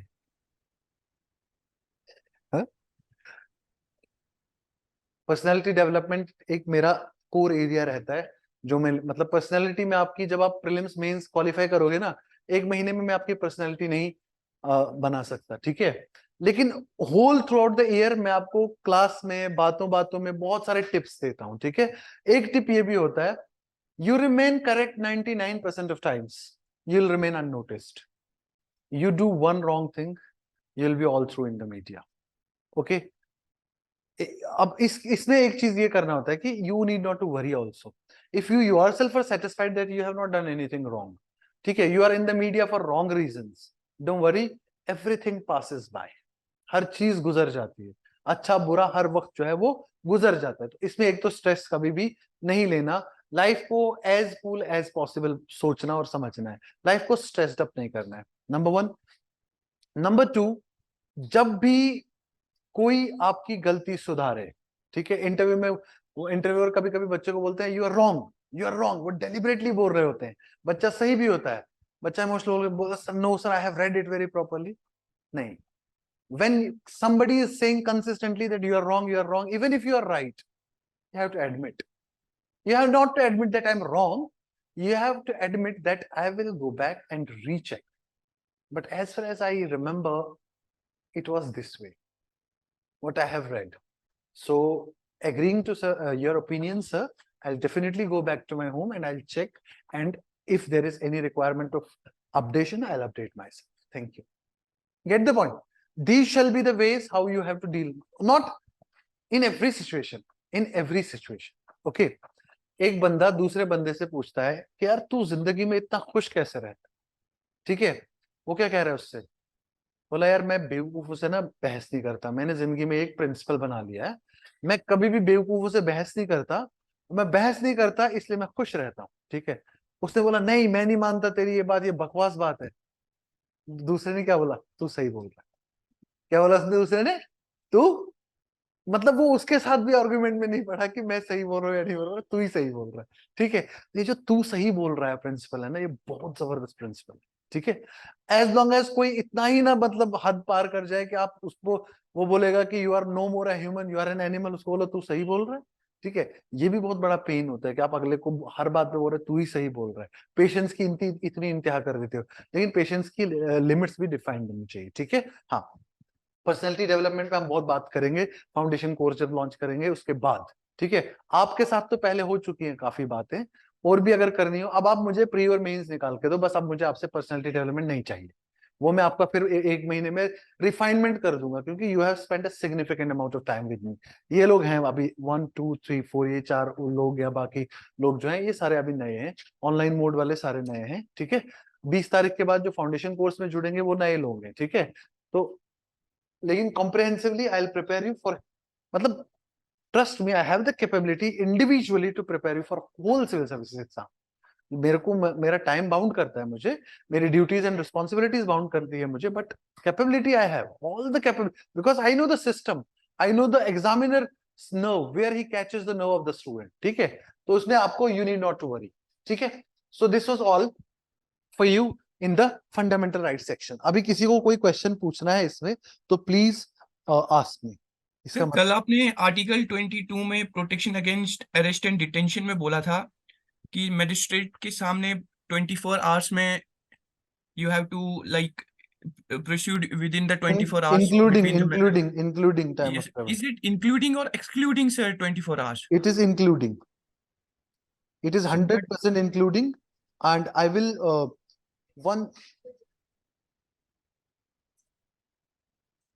nearest magistrate के पास including है, मैंने कल including लिखवाया ना। हाँ, क्या नाम है आपका, इश्तियाक इलावल, Level, sir. हाँ Yes, इलावल। sir. I will also again update from DD Basu, from Subhash Kashyap, from Lakshmikant. I'll re-verify, but as far as I remember, जो मैंने खुद स्टडी करा, it is Sir, included. Lakshmikant says that excluding the journey time. Please re-verify. कौन सा addition पढ़ रहे हो लक्ष्मीकांत का? Sir, is the 4th edition, sir. हाँ, please read the 7th onwards, ठीक है। Okay, sir. हाँ, please read 7th onwards, ठीक है। Okay, thank you, sir. एक बार 7th onwards देख लेना, but what I feel is it is including the time of travel, ठीक है। हाँ, okay, so now next question, next topic, next area which we are going to do is directive principles of state policy.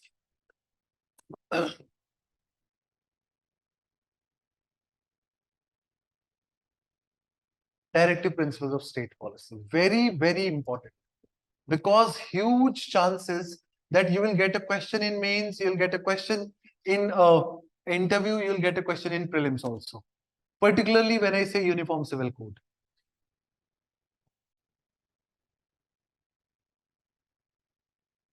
Okay, all those people who have not subscribed to GS Mentors YouTube channel, who are not there, please go and subscribe that also. आज शाम से वहां पे classes शुरू होंगी, ठीक है। Basics plus current आपको नहीं करनी, आप यू हैव सब्सक्राइब्ड, हाँ, आपको सिर्फ करंट की क्लास करनी है, बेसिक्स नहीं करनी, बेसिक्स नए बच्चों के लिए, ठीक है। तो वो सब्सक्राइब करने के लिए इसलिए बोल रहा हूँ क्योंकि नोटिफिकेशन आएगा जब भी क्लास होगी वहां पे, ठीक है। मे बी आधा घंटा 1 घंटा पहले नोटिफिकेशन आएगा that this class will be live at this time, ठीक है। उसमें 2 चीजें रोज करनी होंगी, न्यूज़पेपर का एडिटोरियल और एक्सप्लेन्ड पेज करना होगा, इंडियन एक्सप्रेस और द हिंदू का, प्लस बेसिक्स एनसीईआरटीज में पहले वहां पे इकोनॉमिक ही पढ़ाऊंगा, ठीक है। उसके बाद बाकी सब्जेक्ट्स की भी वी विल डू, ठीक है। So directive principles of state policy, what are directive principles of state policy? First of all, directive means they are directions, they are directives and guidelines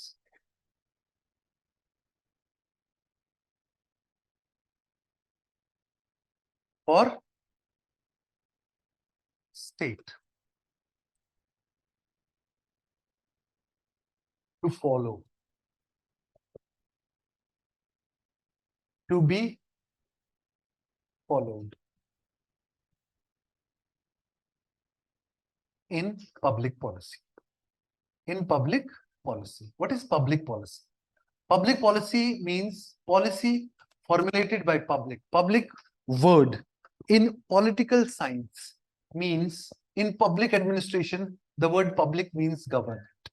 Whenever government formulates any policy, that is called public policy, and it is for the people also. In that sense, it is also called public policy. Okay, so directives and guidelines for the state to be followed for implementation of public policy, for implementation of public policy.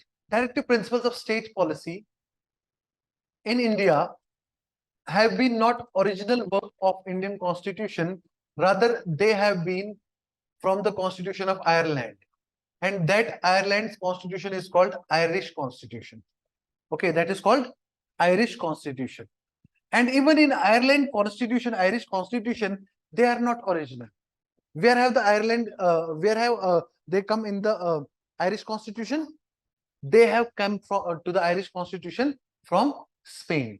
So कभी कभी पूछ ले कि directive principles have their origin in Spanish Constitution. That is also true. That is also true. Clear?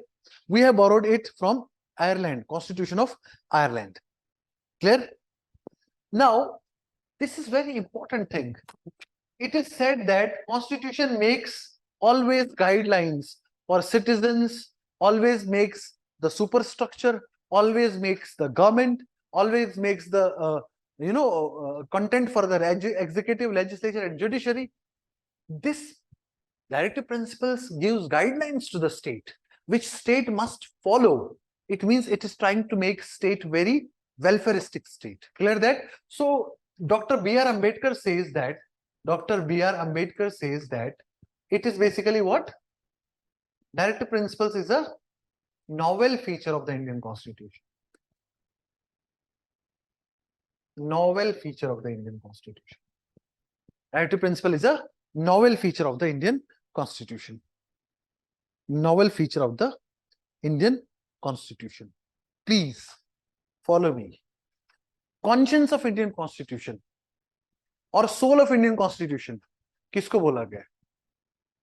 Article 32 को. किसके द्वारा? Doctor B R Ambedkar. लेकिन एक और ब्रिटिश कॉन्स्टिट्यूशनल एक्सपर्ट है, his name is Granville Austin. Very very important person this Granville Austin.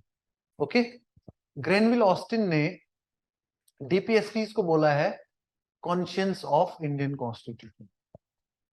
Conscience of Constitution. Conscience of Constitution. Grenville Austin has called directive principles as conscience of the Constitution. As conscience of the Constitution. Yeah, fundamental rights plus directive principles make. Grenville Austin says fundamental rights along with directive principles of state policy make the conscience of the Constitution. Conscience of the Constitution. Together, three things. Preamble plus fundamental rights plus directive principles of state policy. Together, these three areas define the philosophy of the Indian Constitution. These three areas define the complete philosophy. Indian Constitution किस philosophy पे based है? It is completely defined by these three articles. These three articles completely define the philosophy of the Indian Constitution. Philosophy of the Indian Constitution. Which three articles? Which three areas? Yeah. Okay. So these are the directions and guidelines which state must keep in mind while framing the policies for the public, for the state, for running the state. What policies it will be formed, it will be framing. ठीक है? हाँ, बहुत अरसा लग जाता है student को directive principles of state policy का मतलब समझने में. ठीक है? Now please understand that originally Article 36 to 51 and Part 4 of the Indian Constitution. 2016 में ये सवाल आया, Part 4 वाला. Part 4 deals with directive principles of state policy. But let me mind you here that two things to be noted. Article 36 defines state. जैसे वहां पे article 12 state को define करता है, आर्टिकल 36 भी स्टेट को सेम टू सेम तरीके से डिफाइन करता है. But article 36 define state for purpose, for the purpose of Part 4. For the purpose of Part 4 of the Constitution. For the purpose of Part 4 of the Constitution. Okay. And plus Article 37 talks about significance of fundamental, talks about significance of directive principles of state policy. Why they are significant, how they are important, what should be their role. Okay, it is all told in yeah. Okay, we have also the idea from Irish Constitution. Irish Constitution was made in 1937. Clear? Prior to 1937, we have Government of India Act 1935, and in this act there was one document called Instrument of Instructions. There was one document called Instrument of Instructions. Instrument of Instructions. There was one document called Instrument of Instructions, in which instructions were there for the state, how the state will be run. Some people say that directive principle of state policy resembles that. Okay, because Dr. B.R. Ambedkar himself in the Constitution Assembly debate said that this resembles, directive principle of state policy resembles to that Instrument of Instructions. There is one more popular saying that directive principle main purpose of directive principles is that to establish a welfare state. To establish a welfare state in place of a police state. What is a police state? A state which believes only in maintenance of law and order, nothing else. Okay, police state, where individual choices and freedoms are not taken care of. So basically, it is believed that directive principles want to establish socio-economic democracy. Socio-economic democracy in the country. Socio-economic democracy in the country. This has been the chief principle of directive principles of state policy. Establishment of socio-economic democracy in the country. Establishment of socio-economic democracy. Clear? Although one cannot go to the Supreme Court. One cannot go to the Supreme Court or High Court for implementation of enforcement of directive principles of state policy, because it is said that they are non-justiciable part of the Constitution. They are non-justiciable part of the Constitution. But the Constitution, Article 37 itself mentions that state shall be bound by the duty of implementation of directive principles of state policy whenever it feels and it deems fit. Whenever it feels and it deems fit. Clear? So this is directive principles. So they are non-justiciable part of the Constitution.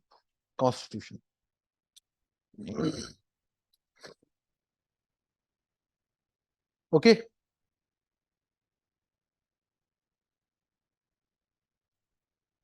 Now there are directive principles which are classified into three categories, although I feel that classification is very vague. Socialistic principles, Gandhian principles, and liberal intellectual principles. But what I see is some liberal intellectual principles are also Gandhian principles.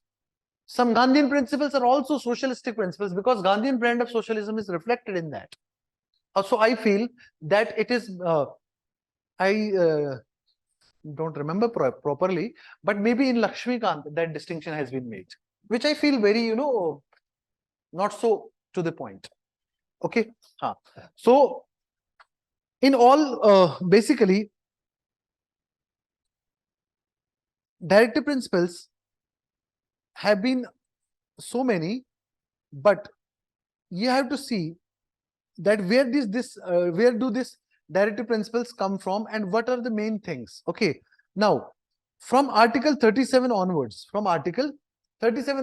originally you will find 37 talks about significance of DPSP. Okay, you will find Article 38 to 51 original mention of directive principles of state policy. Original mention of directive principles of state policy. Original mention of directive principles of state policy.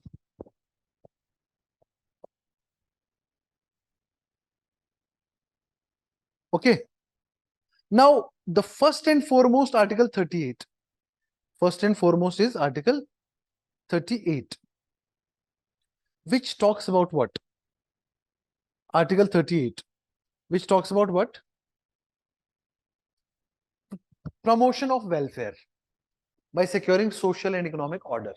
Okay. Now, I will not be telling all. I'll just discuss how welfare state. It is promotion of welfare.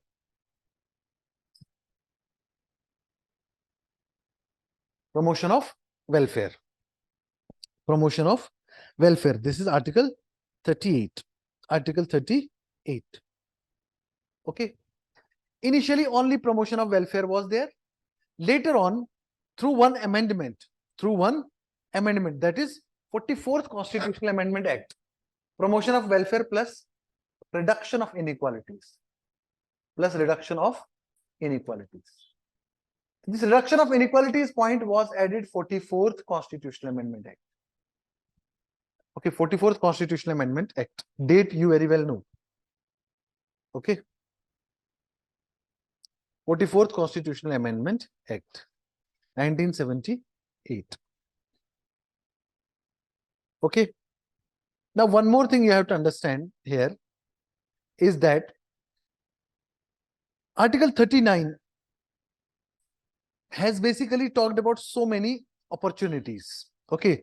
Equal distribution of health, wealth, resources, health, education, prevention of concentration of wealth, equal pay for equal work, preservation of health, opportunities for healthy development of children, all. Okay. That is Article 39. Means equal opportunities and equality, equal access to so many things. Okay. Then Article 39A, which was earlier not there, added by 42nd Constitutional Amendment Act 1976. 42nd Constitutional Amendment Act 1976. 39A. 39A. 42nd Constitutional Amendment Act 1976. What is this article about? This article says that equal justice and free legal aid shall be available. Okay, Article 39A talks about equal justice and free legal aid. Equal justice and free legal aid shall be available. Article 39A, which was added by 42nd Constitutional Amendment Act. Okay. What is Article 40? Article 40 is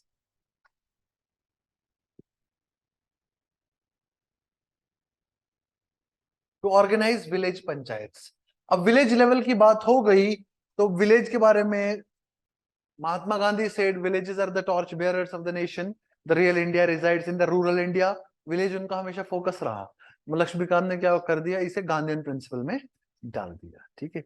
जबकि village में common property, village का development, common masses का development थोड़ा बहुत socialistic economy की तरफ भी show करता है. ठीक है. तो you can not directly put straight way somewhere, है ना.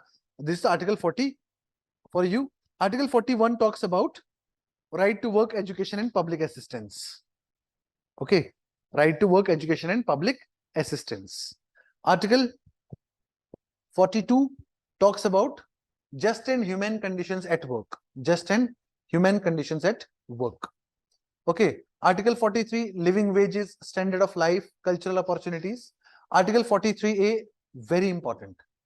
Participation of workers in management of industries. 43A. Article 43A.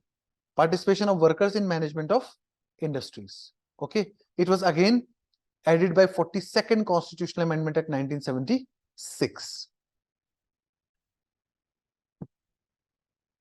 Okay, so 42nd Constitutional Amendment Act 1976.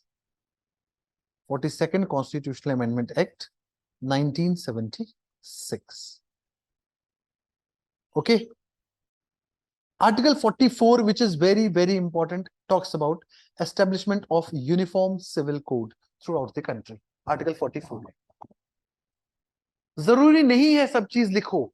कुछ बेसिक बुक्स बताई है मैंने आपको, इंडियन कॉन्स्टिट्यूशन एट वर्क। मैं यहाँ से फास्ट इसलिए जा रहा हूँ, इसमें समझाने वाला कुछ नहीं, बस एक बार आपको बता रहा हूँ। कुछ स्पेसिफिक चीज है जो बतानी हो तो वो लिखवानी हो तो मैं लिखवा भी दूंगा। Article 44 very important, uniform civil code. अच्छा, Gandhi respected the diversity of the country. Even the constitution makers respected the diversity of the country. You cannot put it under socialism. You cannot put it under Gandhian principle. It is an intellectual development, a stage of intellectual development of people will come when they will feel like religion तो personal affair है, civil life जो है वो uniformly govern होनी चाहिए. That's why it has been kept under liberal intellectual principles. Clear, uniform civil code clear. Mains के लिए बहुत डिटेल डिस्कशन करूंगा मैं इसका फाउंडेशन कोर्स वाली क्लास में। Okay, uniform civil code. Okay,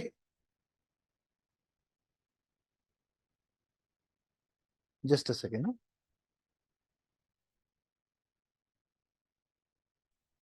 हाँ, so where did I stop? 44, हाँ। Even early childhood care and education for all, 45, article 45 up to 6. Article 45, please remember, early childhood care and education, Article 45, this is up to 6 years, up to 6 years. तो right to education में जो है वो 6 to 14 years है. This is early childhood care and education, early childhood care and education. Okay,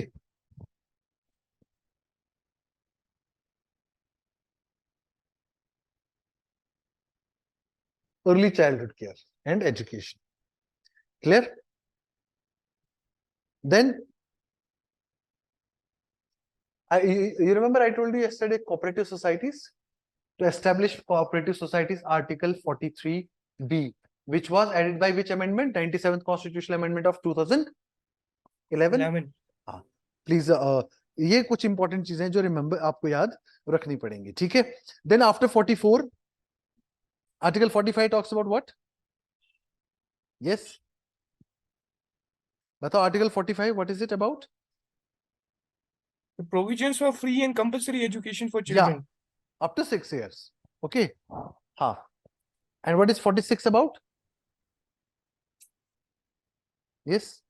The promotion of education and economic interest of SCs, STs SCs and weaker STs. sections. Minorities. Simply you can write education and economic interest of minorities. ठीक है? 46. Okay. Then prohibition of consumption of intoxicating drinks and drugs which are injurious to health. Which are injurious to health. ठीक है? अब ये वाला direct principal implement करने के लिए वाइन शॉप्स बंद क्यों नहीं हो रही? ठीक है, वो उसका ये मतलब वो ये कहते हैं कि who said that wine is injurious to health? Consumption of wine in excess is injurious to health. Get the point? ये जस्टिफिकेशन है वाइन शॉप वालों का, वाइन मैन्युफैक्चरर्स का, मेरा नहीं है। ठीक है, wine in any cost, whatever basically takes you out of your normal senses is harmful. ठीक है, जो चीज आपको माँ, बहन, बेटी, भाई, बाप, टीचर, इन चीज का फर्क न करने दे, चाहे वो आधे घंटे के लिए ही मतलब आपसे वो होश छीन रही है, हो सकता है उसी आधे घंटे में आप अपनी मम्मा के साथ मिसबिहेव कर जाओ, बहन के साथ मिसबिहेव कर जाओ, फादर के साथ मिसबिहेव कर जाओ, टीचर के साथ मिसबिहेव कर जाओ। ठीक है, लेकिन आपके ये मैंने एज ए ह्यूमन बता दिया, as a civil services aspirant, sir it is injurious to health when consumed in excess, otherwise it has all medicinal values. Okay, medical marijuana, okay, marijuana मतलब जिसे बोलते हैं ना ये एक ड्रग है, ठीक है, medical marijuana highly in discussion, clear that?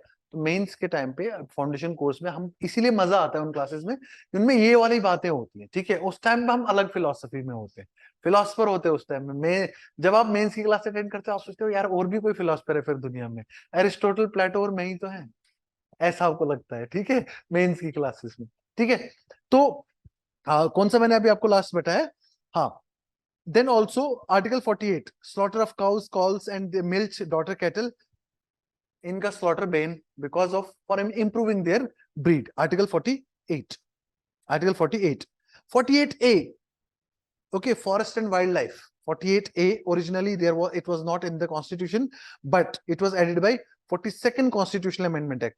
अच्छा, कोऑपरेटिव सोसाइटीज के अलावा, कोऑपरेटिव सोसाइटीज के अलावा एक इंटरेस्टिंग फैक्ट बताता हूं, most of the directive principles have been added by 42nd Constitutional Amendment Act.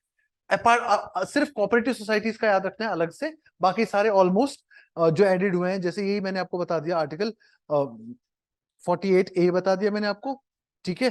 हाँ, now article 49 is about what? Yes, Protection of monuments. monuments, yeah, protection of monuments, article 49. And what is article 50 about? Separation of judiciary. Excellent. Separation of, From very, the- very important. I will teach you a topic somewhere down the line that is called separation of powers. Separation of powers. Okay. In separation of powers, you have to separate the powers of legislature, executive, and judiciary. In India, you cannot separate legislature and executive, but you can separate judiciary. So it talks that judiciary shall be separate from executive. Okay. International peace, security, just and honorable relations between nations, Article 51. Okay. Seema Haider, Anju, ambassadors of Article 51. Okay. International peace, cross-border peace. Get the point? Okay. But on the other side, Anju has scored better because she has not violated any international law. Seema Haider has violated all of them. You get the point? So Anju has gone through proper visa and all documentation. International law they have not violated. But this Seema Haider, so easily that's why this Santosh aunty is very angry with Seema Haider. Okay. Yeah. Okay. Now some directive principles of state policy have been added. I have already told you by some constitutional amendment acts. For that matter, four constitutional amendment acts rather, I'll tell you, which are very, very important. 42nd constitutional amendment is important. I have told you कौन-कौन सा उसने add किया. 44th constitutional amendment act is also important. Article 38 का second वाला part, income inequalities को कम करने वाला part, ठीक है. And also 86th constitutional amendment act is also very, very important. That is, it has made changes in Article 45. Earlier Article 45 में there was basically this education for 6 to 14. 86th constitutional amendment took 6 to 14 in fundamental rights. Early childhood care has been brought in directive principles of state policy. Okay, 44th, 86th for that matter, and 97th for 43B cooperative societies. Cooperative societies.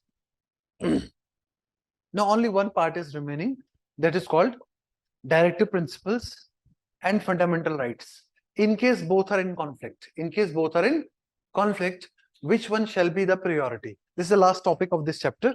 I'll finish it tomorrow, and tomorrow I'll also finish fundamental duties, and then I will come on union legislature and executive, which is I'll cover together in parliament.